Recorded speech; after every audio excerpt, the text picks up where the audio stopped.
Irish culture is known worldwide, but beyond the pubs and the music lies a lesser-known phenomenon still yet to enter the mainstream: Gaelic football. Popularity is starting to rise on this side of the Irish Sea, but to really understand the game over here, we have to go back to where it all kicked off. A similar form of the game was recorded in Irish legend as far back as the Middle Ages, but the first form of modern Gaelic football was recorded here in County Meath in 1670. It didn't take long for similar games to pop up in Celtic Wales and more successfully in Celtic Scotland. So how does the game work? The match consists of two 30-minute halves, 35 for county level. Scoring is as follows: 1 point for over the bar and 3 for every shot that ends up in the back of the net. Every 4 steps a player must take a bounce or a solo. A solo involves drop kicking the ball and then catching it again, whether you can't bounce the ball twice in a row. You can't throw the ball either, and you must kick pass or hand pass, which is fisting the ball out of your opposite hand. Each team is made up of 15 players, a keeper, 6 backs, 2 midfielders and 6 forwards. It's played on a pitch roughly 140 metres long and 90 metres wide, 30 metres longer and 10 metres wider than a rugby pitch. Crowds of up to 80,000 gather up and down the country of Ireland, but most notably at Croke Park in Dublin to watch matches. But how does a game so alien end up on English shores? Well, the first major spreading of modern Gaelic came in the 1840s, when during the Irish potato famine, upwards of 1 million people left Ireland for new lives in America and the UK.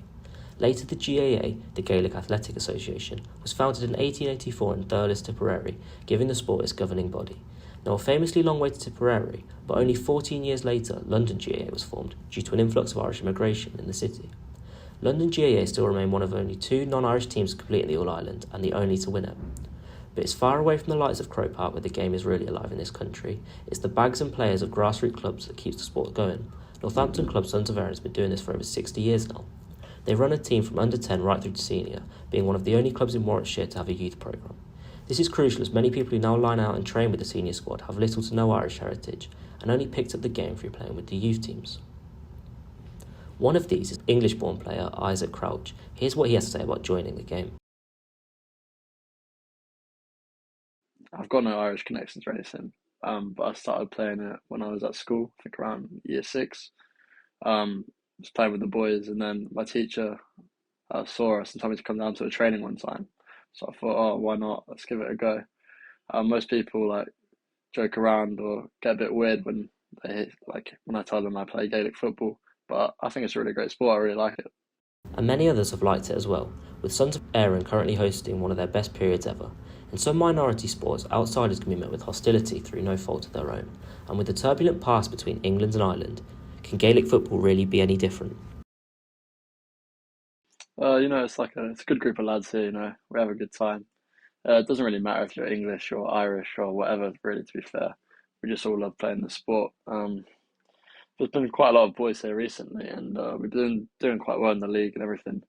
Loads of new young lads coming in as well. So the team's getting a bit stronger. So hopefully they stay and hopefully we carry on doing well. And it's this good squad morale that has led the Suns to 2 intermediate finals in as many years.